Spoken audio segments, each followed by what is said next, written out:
Welcome back to our motorhome channel and our epic adventure on the NC500.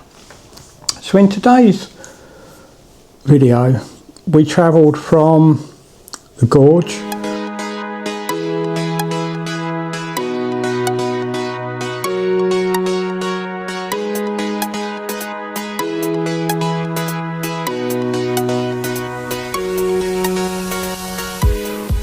down to Applecross, from Applecross to Ellendor Castle, from Ellendor Castle to Skye, and then in Skye we went to the fairy pools.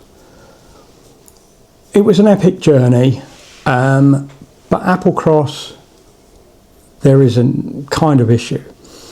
So I've done a post on this on one of my other socials, and let's just say I got quite a lot of negative comments on it. So Applecross is famous because of the road that comes out of Applecross. Now I can't pronounce it, I just call it the Applecross Pass, but that's not the real name for it. I'll insert the name in the video here. But we were advised in an 8.8 metre motorhome not to do it, because there are, I think it's 7 hairpins. They are doable in a tag axle motorhome, but the road is very narrow. There are passing places, and to be honest with you, I've seen a lot of people online have had issues with blowing clutches. People have hit the guardrail and things like that, and I just didn't want to risk damaging the motorhome. And people said if the locals don't like it if you're blocking the road, so I was told to do it either very early in the morning when there'll be less traffic on the road, or maybe mid-afternoon. And Jenny isn't very good at getting up early because of her osteoarthritis, so we decided between the two of us that we weren't going to do it. So there is another route to get to Applecross, which is called the Coastal Road, and it is signposted. Now this was still a single track with passing places. The scenery driving around the coast was absolutely stunning. Well worth it just to see the scenery. But when you get to Applecross, there is one campsite, which is fine. We don't have an issue with that. We stayed at the campsite. We walked down into the village. There's a pub. We had a fish and chip supper, which was superb. It was absolutely gorgeous. Really enjoyed it. Was worth the walk down.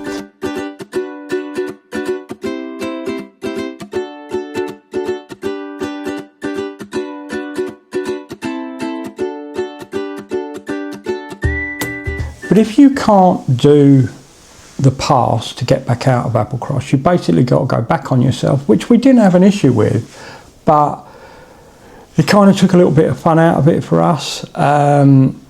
So we ended up going back on ourselves, which was fine. We did that. It's not an issue. So from there we went to Ellendor Castle, which on the internet is advertised as being the most photographed castle in Scotland, and it was stunning. There are 2 tickets available. There's a ticket where you can just see the outside, or there's a ticket where you can see the outside and go on to the inside. But unfortunately no dogs were allowed inside, which I get. So because of that, because we had Jack with us, we didn't do the inside tour, we just did the outside and took some lovely photos, which I'll put on now.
it was stunning.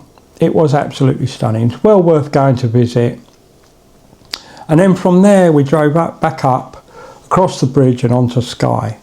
So the first place we headed to in Skye is a place called the Fairy Pools. On the internet it says it's a 45-minute walk to get to the pool. The car park is £10, which is fine, but that's £10 if you're there for 10 minutes or you're there all day. The motorhome parking is in their overflow car park, which is as far away from the start of the walk to get to the Fairy Pools as possible. So that was like another half an hour before we even started the walk. But the walk was the issue. It's a gravel footpath for the first, I would say, 3/4, and I'm guessing that. So we walked up it and it was uphill all the way. We took some lovely pictures and some videos of the waterfalls on the way up, which I'll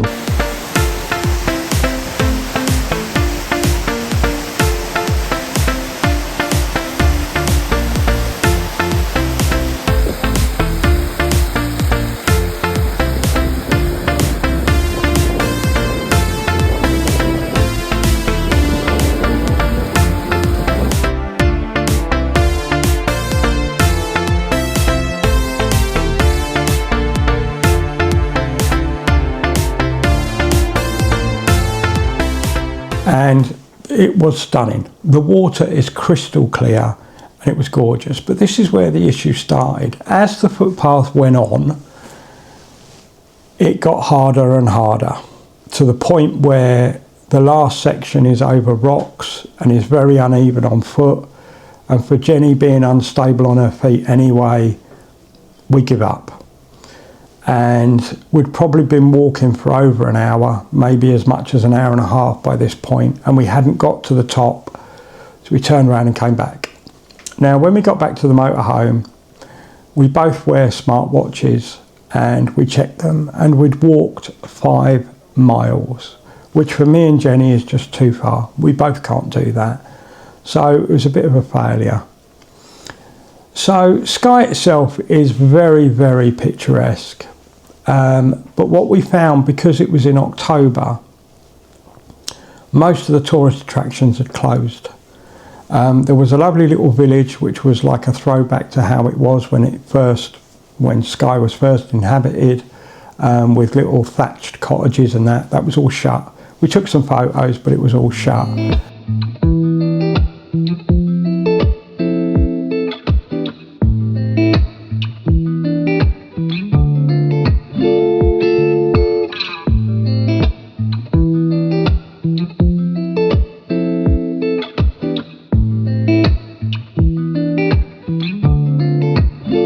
We didn't get to see the dinosaur feet, and we didn't go to see the Fairy Glen, purely because we could see there was a lot of walking and we just had enough by this point.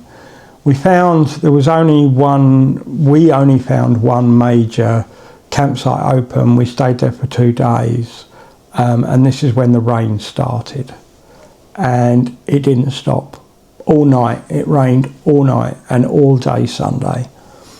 So we decided that we'd kind of had enough.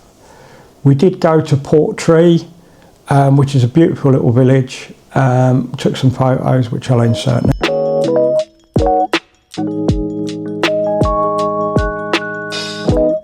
I had the obligatory fish and chips, but it was raining. We got very wet.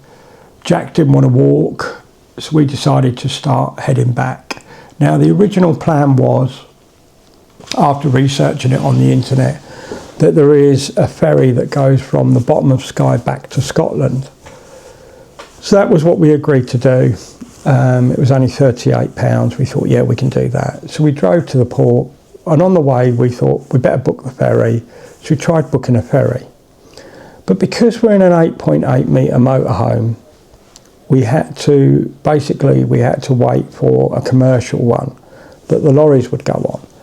And it was fully booked for 3 weeks. So we failed at that. So we had to turn around, go back on ourselves, go back across the bridge, get back into Scotland, and we drove to Fort Williams.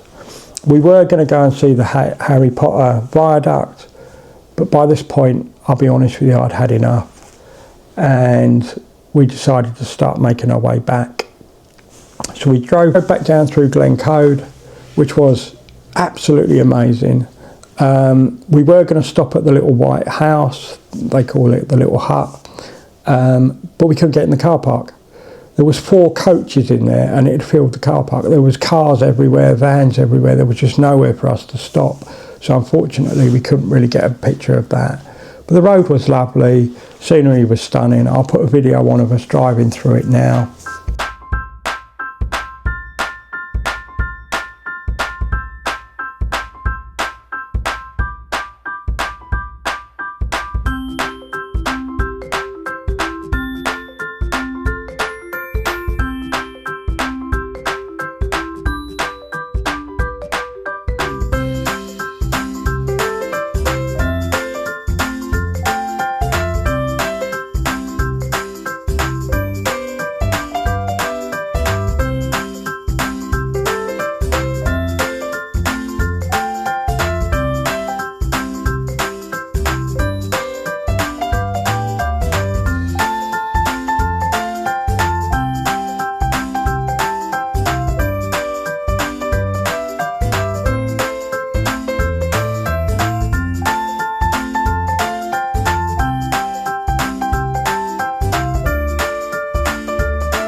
Well worth driving through it. And then from there we drove all the way down and we decided to stop at, so we drove down from there and went to Gretna Green, took some lovely photos at Gretna Green, and we were really lucky the day that we were there was an actual wedding, so we took some pictures of the wedding car. Absolutely amazing. Had the little padlock, which I'll put on as well, which we put on the archway as you walk back through into the thing. Had a lovely cup of coffee there and a cake, and then continued on.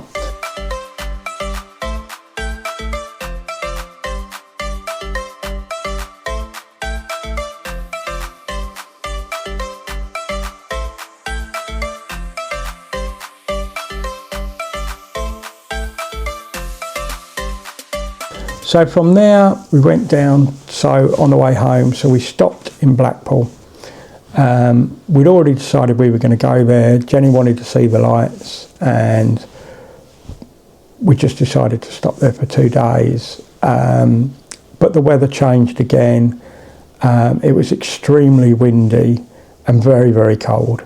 So we went out, we saw the lights, took some photos.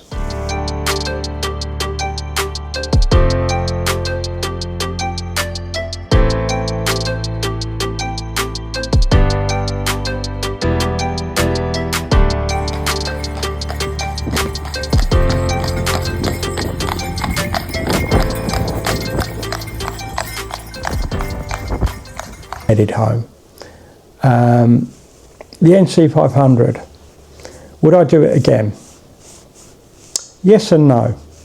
Would I do it in a motorhome? No, not our motorhome anyway, it's too big.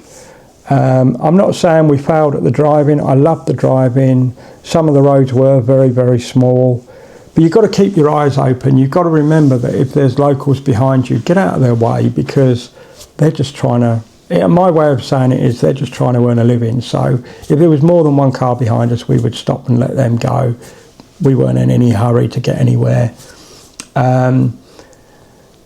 If you're going to do the NC500, the mistakes we made, plan where you want to see.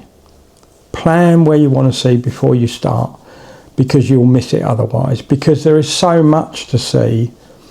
Unless you know what you're doing, you'll forget what you've seen, what you haven't seen. I was concentrating twice. There was 2 occasions where I was concentrating so much we drove past something we should have stopped at, purely because I was concentrating on driving. I hadn't set anything in the sat nav, and we missed a couple of sites that we wish we'd have seen. One of them being Hermit's Castle, which I was gutted because I really wanted to see that. But anyway, in a van conversion, perfect, absolutely perfect. It's that type of road where A smaller van would have been easier. You would have been able to do the Applecross Pass, unlike us. All in all, we did enjoy it. We did fail on a few things, but all in all, we enjoyed it. If you like our content, please subscribe, give us a thumbs up, and if you want to comment, that helps us even more. Subscribing doesn't cost you anything, and it really helps our channel. We're trying to grow the channel. I've got a lot of technical stuff to put on as well, and I've done a lot of upgrades on the motorhome, which I've got videos for, which I've got to get around to editing, which I will do over the next couple of weeks. Hope you enjoy our content, and you know me. I'll see you all in the next one. Ta-ra.